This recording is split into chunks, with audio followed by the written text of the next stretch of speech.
अगर आपके अंदर ईर्ष्या द्वेष है तो आप चाहे 10,000 साल तक विश्वामित्र की तरह साधना कर लीजिए, तपस्या कर लीजिए, तो भी उर्वशी आपको भटका देगी। लेकिन आप अगर वशिष्ठ जी हैं और अपनी सेवा में रत हैं, केवल थोड़ा ध्यान योग में रत हैं और अपने आप को जानते हैं, शास्त्रों का अनुसरण करते हैं और संतोष है आपके अंदर, तो आपसे बड़ा योगी कोई नहीं है। फिर आपको न तो विश्वामित्र बनना है, न कोई बड़ा योगी बनना है, केवल संतुष्ट होना है।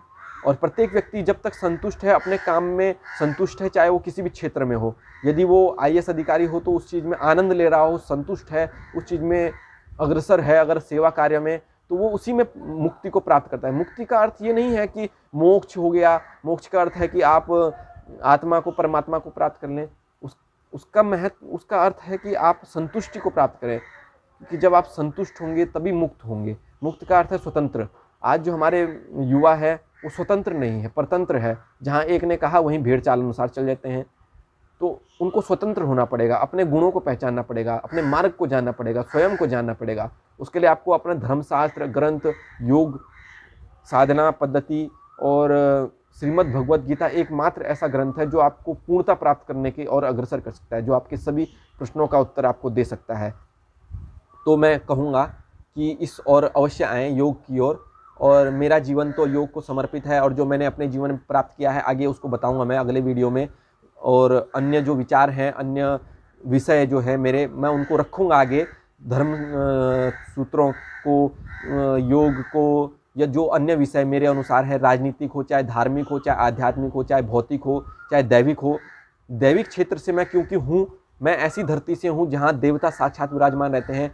गंगा का द्वार है, विष्णु के कर कमल जहाँ पे हैं, शिव का ग्रह है, कैलाशपति जहाँ भगवान शिव हैं, केदारनाथ है, बद्रीनाथ धाम है, जहाँ चारों धाम है, बद्रीनाथ, केदारनाथ, गंगोत्री, यमुनोत्री। उस धाम से मैं, देवताओं की धरती, 33 कोटि देवी देवता जहाँ विराजमान है।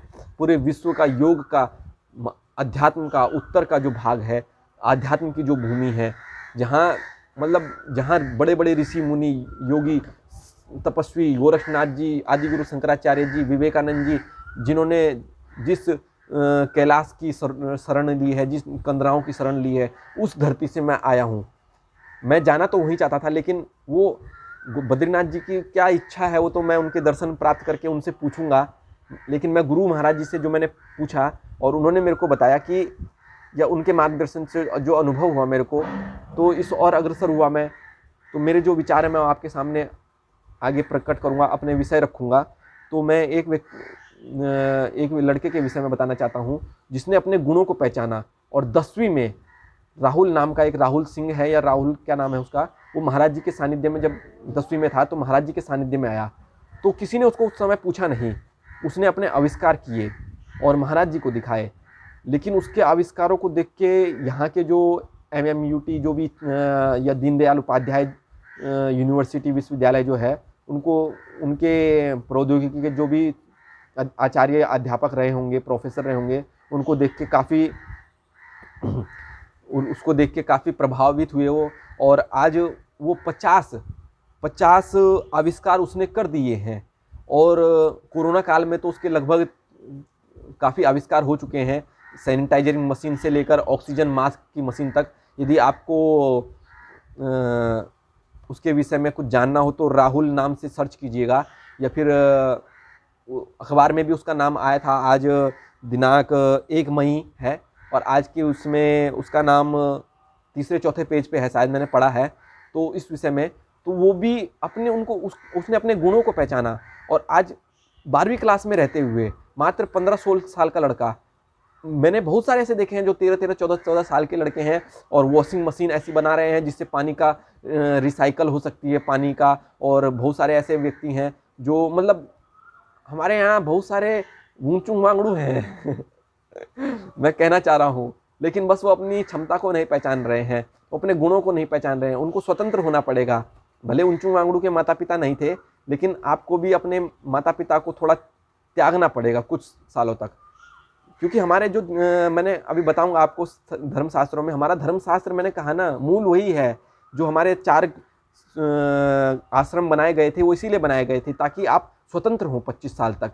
गुरु की शरण में रहते हुए ब्रह्मचर्य का जो आश्रम है उसमें अपने गुणों को निखारें। अपने चाहे वो हमारे जो वेदांत वाले थे तो उन्होंने अपने अपने गुणों के अनुसार वेदों का अध्ययन किया। किसी ने ऋग्वेद, किसी ने यजुर्वेद, सामवेद, अथर्ववेद, किसी ने वेदांत, किसी ने उपनिषद, तो अपने गुणों के अनुसार उनको ग्रहण किया। किसी ने आयुर्वेद, किसी ने धनुर्वेद। अब अर्जुन था, अर्जुन अगर आयुर्वेद भी जान लेता, धनुर्वेद भी जान लेता, ये वेद वो वेद सबको जान लेता, तो क्या वो धनुर्वेद में पारंगत होता? नहीं। तो वो उसमें पारंगत इसलिए हुआ क्योंकि उसने पूर्ण समर्पण अपने गुणों को कर लिया, क्योंकि वो अपने गुण को जानता था। उसने कहा कि मैं धनुर्विद्या में पारंगत हूँ तो मैं उस ओर गया। उनके गुरु को उनके गुरु ने उनको पहचाना। मैं आपके से कह सकता हूँ कि आपके जो गुरु हैं, सच्चे मार्गदर्शक हैं, आपके जो लीडर हैं, वो आपके अंदर उस चीज़ को जानते होंगे। उनका अनुसरण कीजिए, उनके मार्ग में जाइए। यदि आपको ऐसे गुरु नहीं मिल रहे हैं तो मैं कह रहा हूँ कि आपको ऐसे गुरु गोरखनाथ मंदिर में साक्षात गंभीरनाथ जी महाराज जी के रूप में ऐसे गुरु मिलेंगे। बस आपको उनको अपना सब कुछ समर्पित करना पड़ेगा। समर्पण का अर्थ ये नहीं है कि यहाँ आइए ये कीजिए, नहीं। बस उनको समर्पण का अर्थ है कि उनको मानना पड़ेगा, उनको अपना इष्ट मानना पड़ेगा, उनको अपने अनुसार अपने दैनंदिन जीवन में थोड़ा समय देना पड़ेगा। भले 10 मिनट दीजिए, 15 मिनट दीजिए, मैं आपको बताऊंगा इस वीडियो में आगे। तो आपको स्वतंत्र होना पड़ेगा उंचू मांगड़ू की तरह। तो उस राहुल को अवश्य आप देखिएगा और आप उससे सीख ले सकते हैं कि आप 25-30 साल होके इस चीज़ में डूब करके एक आईएएस की तैयारी कर रहे हैं। मैंने तो यहाँ तक देखा है कि 40-50 साल का एक व्यक्ति और अभी तक आईएएस की तैयारी कर रहा है, लेकिन अभी तक निकला नहीं है। तो आप निकलते कहाँ हैं ये नहीं मायने रखता है, आपके अंदर क्या गुण है, उन गुण को कैसे निकालते हो आप, वो मायने रखता है।